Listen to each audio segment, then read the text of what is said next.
fais un petit maté. Tout le temps avant l'entraînement, j'en bois. Alors le maté, il est de plus en plus mis en avant comme une boisson miracle. Il peut notamment te donner de l'énergie, améliorer tes performances sportives et aussi te faire perdre du poids, tout ça en étant, soi-disant, meilleur que le café. Des bénéfices intéressants, le problème c'est qu'il est aussi lié à l'apparition de cancer. Alors est-ce que le maté c'est dangereux pour la santé? Est-ce que c'est meilleur que le café? Voyons ça ensemble. Et avant de commencer, on remercie No Soda de sponsoriser cet épisode, on te parlera d'eux un peu plus tard. Avant même de rentrer dans les détails, il faut faire un point sur une chose importante. Le thé et le maté ne sont pas la même chose. Oui, ce sont deux petits arbustes, mais ils sont différents. Vraiment, ils sont d'une famille différente et ils ont des bienfaits différents.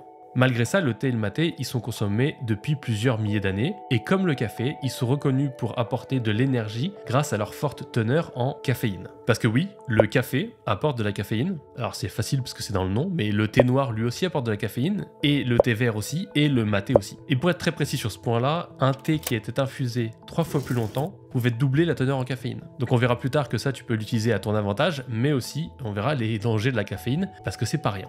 Un autre point qui est important, c'est que tu peux lire souvent sur internet, en général sur des blogs ou des articles, que les bienfaits du maté viennent de la matéine. Et le problème, c'est que dans les études scientifiques, et tu pourras voir celle qu'on cite dans cette vidéo, la matéine n'existe pas. En général, on parle de caféine et d'autres éléments actifs, mais pas de matéine. Alors maintenant qu'on a fait ces précisions, on va pouvoir rentrer dans le vif du sujet. On va voir les bénéfices du maté en commençant par les nutriments et les antioxydants. Et là, il y a une étude de 2022, une étude polonaise, qui a découvert un truc assez intéressant. Le maté peut participer à l'apport journalier nécessaire de zinc et de magnésium. Donc dans cette étude, les scientifiques ils ont comparé différentes marques de maté provenant du Brésil et du Paraguay. Ils ont infusé le maté à raison de 1 g pour 15 ml d'eau.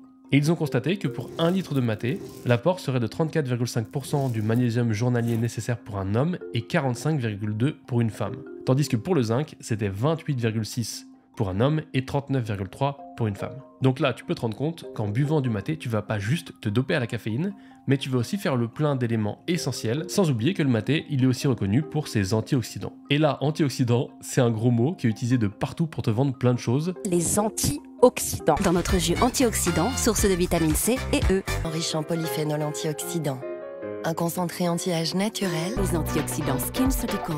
Alors on va faire un petit point science. Alors qu'est-ce que c'est un antioxydant? Les antioxydants, c'est des molécules qui vont neutraliser les radicaux libres. Et les radicaux libres, ce sont des fragments de molécules responsables de troubles comme les rides de la peau, la cataracte, les cancers, etc.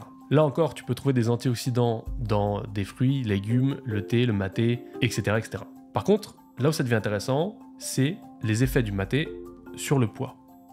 Et là encore, comme c'est un sujet glissant, on va se référer à la science. Et donc dans une étude de 2015, ils ont pris 30 personnes obèses et leur ont fait prendre 1 g d'extrait d'yerba maté en gélule à chaque repas, soit 3 g par jour. Durant cette période, les personnes qui participent ne devaient pas changer leur régime alimentaire, ni leur régime sportif, et ne pas consommer d'autres compléments. Après 12 semaines, ils ont remarqué une perte de poids moyenne de 700 g dans le groupe qui prenait les suppléments. Alors là, tu te dis, c'est pas extraordinaire. Mais dans le groupe qui ne prenait pas les suppléments, et donc qui avait un placebo, ils ont remarqué une prise de poids moyenne de 2,8 kg. D'un coup, là, les 700 g qui n'étaient pas impressionnants, ils ne le sont toujours pas, mais au final, on pourrait se dire qu'il y a une non-prise de poids, et en plus, il y a une perte. Donc ça, c'est assez bénéfique. Cela dit, cette étude, l'échantillon, il n'est pas énorme, c'est seulement 30 personnes.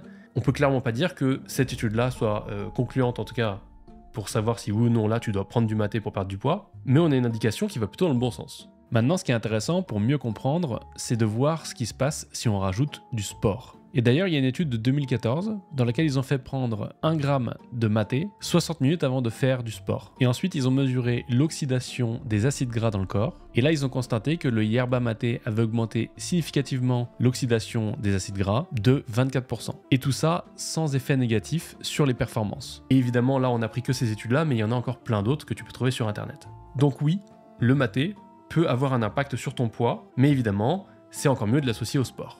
Il y a une autre chose à prendre en compte pour ce qui est de la perte de poids, c'est qu'il va aussi agir sur la sensation de faim. On pourrait dire qu'il agit comme un coupe-faim, même si c'est un petit peu du discours marketing. Mais au-delà de ce discours marketing, on sait d'où ça vient et comment ça fonctionne. En fait, le maté, quand tu le bois, il agirait sur l'hormone GLP-1, et donc il stimulerait la production de cette hormone qui est produite dans le tube digestif. Et quand cette hormone elle est produite, elle va avoir plusieurs effets dans le corps. Le premier effet, c'est qu'elle va ralentir le vidage de l'estomac dans l'intestin, et donc ça va augmenter le sentiment de satiété. Et donc pour finir sur la perte de poids et sur l'amélioration de la santé, on peut regarder une étude qui a été faite sur des souris mais qui peut donner beaucoup d'espoir à tonton Fabrice qui a le cholestérol à bloc. Dans cette étude, le yerba maté peut aider à contrôler le taux de cholestérol, de triglycérides et de glucose dans le sang. Et les scientifiques concluent, nos données montrent que l'extrait d'yerba maté a une efficacité anti-obésité in vivo. De plus, nous avons observé que le traitement avait un effet modulateur sur l'expression de plusieurs gènes liés à l'obésité. Alors cette étude-là, il faut la prendre avec des pincettes parce que les autres études sur l'impact sur le cholestérol ont trouvé des résultats qui n'étaient pas forcément significatifs. Maintenant, comme tu le sais, le maté, il va aussi intervenir pour pouvoir booster ton énergie. Et donc là, pour parler des performances supplémentaires qu'on va trouver au niveau du sport notamment, il faut comprendre une chose, c'est que ces performances-là, elles viennent en grande partie de la caféine. Il y a d'autres agents actifs, notamment la théophyline et la théobromine, qui seraient eux aussi des agents stimulants, mais en réalité, ils sont présents dans le maté en quantité bien inférieure à la caféine. Alors on va se concentrer pour l'instant sur les effets de la caféine. La première chose à savoir, c'est qu'en petite dose, ça fait pas de miracle. Par contre, une étude a fait prendre 4 mg par kilo de poids de corps à 7 cyclistes, et ils ont constaté une augmentation de 12% du temps d'effort avant de ressentir l'épuisement.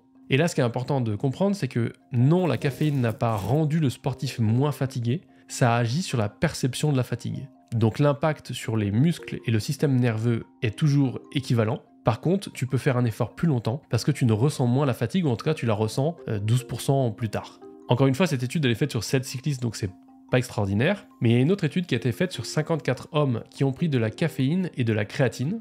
Mais là, l'étude conclut que l'impact sur les performances, il n'est pas significatif en comparaison à ceux qui ont pris le placebo. Alors au final, on a cherché pas mal dans les études, et même s'il y en a beaucoup, il n'y en a pas une qui nous donne une réponse définitive qui a été faite sur un échantillon assez large pour nous dire oui, il y a tant de pourcents indéniables d'amélioration. Par contre, d'après une étude de 2020, on sait que la caféine, elle est reconnue pour 3 effets. Au niveau du cerveau, ça augmente la vigilance et ça réduit la perception d'effort comme on l'a vu dans l'étude précédente. Au niveau du muscle, ça favorise l'utilisation des acides gras en préservant le glucose. Et surtout, ça augmente la capacité du muscle à se contracter. Alors tout ça, ça veut pas dire qu'en buvant une tasse de maté, soit 80 mg de caféine avant ton sport, tu vas tout casser. Parce que d'après cette étude, celle de 2020, la caféine peut avoir un impact sur les performances, mais ça dépend de beaucoup de facteurs, comme le dosage, le niveau d'entraînement, le sexe, l'horaire d'entraînement, etc., etc. Pour finir sur la caféine dans le maté, parce que c'est quand même un point assez intéressant, il y a une étude qui nous dit comment on peut obtenir la meilleure quantité de caféine. Et là, l'étude, elle nous dit que pour obtenir la plus grande quantité de caféine, il faut faire une infusion à 70 degrés pendant 45 minutes. Et ils ont comparé ça à une infusion avec de l'eau bouillante, avec différentes durées, mais malheureusement, l'eau bouillante donnait toujours des résultats inférieurs aux 70 degrés pendant 45 minutes. Donc ça, c'est une très bonne chose à savoir pour extraire le plus d'énergie possible de ton maté. Maintenant qu'on a vu les bienfaits de la caféine qui est dans le maté, il faut qu'on voit les risques qui sont liés. Avant de parler des risques du maté, on va parler de notre sponsor qui est NoSoda. Tu peux trouver sur leur site du maté vert que tu pourras mélanger avec ce que tu veux ou boire comme ça. Tu peux aussi trouver 4 mélanges, notamment le Red Boost qui est plutôt pas mal. Et si tu veux passer ta première commande et en même temps soutenir la chaîne, il y a même un code promo de 10%. Merci à notre sponsor et maintenant revenons-en aux risques. Et on va commencer par les risques liés à la surconsommation de caféine. La première chose à retenir, c'est que les effets négatifs de la surconsommation apparaissent quand tu dépasses les 600 mg par jour. Là, tu vas commencer à avoir des tremblements, de l'agitation, de la difficulté pour t'endormir ou des nuits de moins bonne qualité. La recommandation aujourd'hui, c'est de rester en dessous de 400 mg par jour, qui est largement suffisant pour avoir le plein d'énergie. Et évidemment, certaines populations doivent éviter la caféine, comme les enfants, les femmes enceintes, et les personnes qui ont des maladies cardiaques. Et une autre chose qui est super importante, c'est qu'il faut comprendre que la caféine, elle met 6 heures pour se diviser par 2. Donc ça veut dire que quand tu vas prendre à midi une tasse avec 80 mg de caféine, à 18 heures, tu auras toujours dans ton corps qui circule 40 mg de caféine. Alors ça va potentiellement pas t'empêcher de dormir, contrairement à ce que tante Janine te rappelle quand tu bois un café après 16 heures, mais par contre, ça peut perturber la qualité de ton sommeil. Alors voilà pour les risques qui sont liés à la surconsommation de caféine. Et ça, comme tu l'as compris, ça vaut avec le thé, le maté, le café, tout ce qui contient de la caféine. Au-delà de ça, dans les études, on n'a pas trouvé d'autres choses qui seraient négatives, mis à part le risque de cancer. Ce qui est important à comprendre sur le risque de cancer, c'est que ça concernerait que les grands buveurs. entre 1 à 2 litres par jour. Le maté n'est pas forcément le problème, mais c'est la manière dont il est cultivé et surtout dont il est traité derrière, notamment pour le sécher. C'est à ce moment-là qu'il serait contaminé par des cancérigènes. Ça viendrait aussi potentiellement d'une autre chose, c'est le fait qu'on boit le maté en général chaud et que boire chaud ou trop chaud peut favoriser l'apparition de cancer dans la gorge, le larynx et l'œsophage. Pour l'instant, il n'y a pas d'études qui sont définitives sur le sujet, mais ce qu'il faut retenir, c'est que le maté seul, lui la plante, ne pose pas problème. Donc maintenant tu sais que le maté n'est pas une boisson magique, et maintenant tu peux regarder cette vidéo pour savoir pourquoi les lunettes qui filtrent la lumière bleue sont une arnaque. Évidemment tu peux aussi regarder cette vidéo, mais c'est un petit peu YouTube roulette, c'est lui qui va choisir ce qui serait potentiellement intéressant pour toi.